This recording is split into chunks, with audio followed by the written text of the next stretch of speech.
ఒక మంత్రిగా నేను ఇక్కడ మేము మా వైఎస్ఆర్ కాంగ్రెస్ పార్టీని మేము ప్రారంభించుకుంటా ఉంటే మరి మా మీదే ఇంతటి దాడికి ఏ విధంగా కూడా ప్లాన్ చేసి ఒడిగట్టారో మీరు అందరూ కూడా చూడండి. మరి ఇలాంటి ప్రజలు అధికారంలోకి వస్తే ఏమవుతుందో ఒకసారి ఇక్కడ ఉన్నటువంటి సామాన్య ప్రజలు, గుంటూరు ప్రజలందరూ కూడా ఒకసారి ఆలోచన చేయవలసిందిగా కోరుతా ఉన్నాను.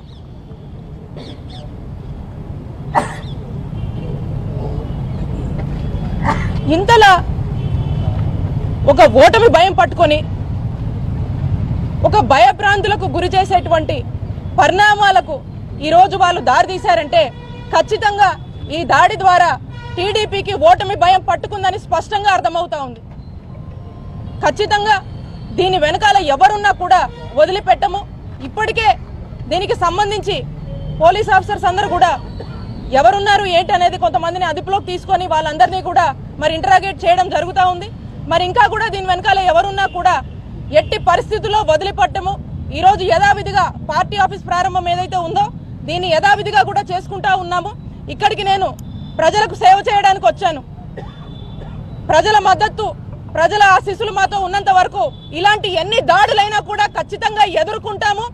అలాగే ఏదైతే మీరు నన్ను భయప్రాంతులకు గురి చేయాలని మమ్మల్ని భయప్రాంతులకు గురి చేయాలని ఒక మహిళ కదా తన ఆత్మధైర్యాన్ని దెబ్బతీయాలని ఏదైతే మీరు ఇలాంటి దాడులు చేస్తున్నారో మీరు ఎన్ని చేసినా కూడా ప్రజల మద్దతుతో మా వైఎస్ఆర్ కాంగ్రెస్ పార్టీ కుటుంబ సభ్యులందరం కూడా మేము ధైర్యంగా నిలబడి ఎదుర్కొంటామని చెప్పి ఖచ్చితంగా దీని వెనకాల ఎవరున్నా కూడా వదిలిపెట్టము.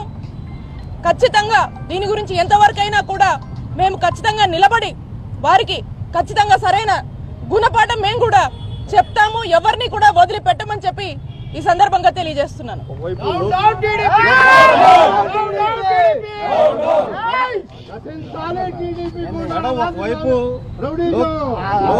లోకేష్ ఏమో జైహో బీసీ అంటున్నాడు, బీసీ మంత్రుల కార్యాలయాలపైన దాడులు చేస్తారు వాళ్ళ కార్యకర్తలు, ఏమంటారు?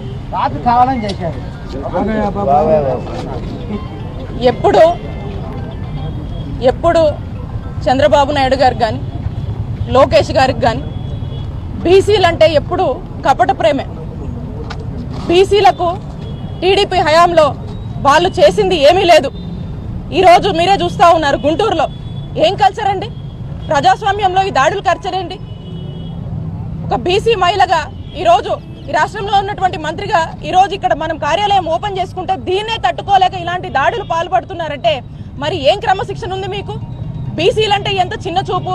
ఈరోజు జగన్మోహన్ రెడ్డి గారి నాయకత్వంలో రాష్ట్రంలో ఉన్నటువంటి అందరికీ ఒక మంచి అవకాశాలు ఇచ్చి అందరినీ కూడా ఈరోజు చక్కటి అభ్యున్నతి వైపుగా ఈరోజు బీసీలు నడుపుతుంటే మరి రాష్ట్రంలో ఉన్నటువంటి బీసీలందరూ కూడా మద్దతుగా ఉండడం మనం చూస్తున్నాము.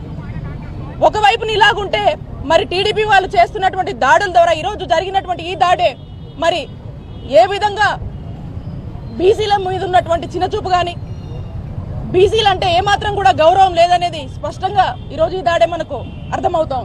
దాదాపు 2 గంటల పాటు వందలాది మంది కార్యకర్తలు ఇక్కడే ఉన్నారు. డిఎస్పీ గారు చెప్తున్నా వినకుండా అటాక్ చేశారు. ఎట్లా చూస్తారు? పథకం ప్రకారం చేసినట్టేనా? ఈ దాడి ప్రీ ప్లాన్డ్. ఎందుకంటే మనం చూసినట్టయితే విసిరినటువంటి రాళ్ళు ఇక్కడెక్కడా కూడా ఈ రోడ్డు మీద లేవు. ఇవి ఎక్కడి నుంచో వాళ్ళు ప్రీ ప్లాన్డ్ గా ముందే తెచ్చుకొని కొన్ని వందల మంది ఇక్కడ హడావిడి చేసి దాదాపు ½ అన్ అవర్ పాటు కూడా ఇక్కడ లాఠీ చార్జ్ జరిగిందని చెప్పి డిఎస్పీ గారు చెప్తా ఉన్నారు. అంటే దీన్ని బట్టి అర్థం చేసుకోండి, దీని వెనకాల ఒక పథకం ప్రకారమే ఇక్కడికి వచ్చి ఈ దాడిని వాళ్ళు చేసి వాళ్లకు టీడీపీ వాళ్ళకు ఏదైతే ఓటమి భయం పట్టుకుందో మరి ఆ దిశగానే మనం దీన్ని చూడాల్సినటువంటి అవసరం ఉంది. సో కాబట్టి ఇది ఖచ్చితంగా ప్రీ ప్లాన్డే. దీని వెనకాల ఎవరున్నా కూడా వదిలిపెట్టము అని చెప్పి తెలియజేస్తున్నాను.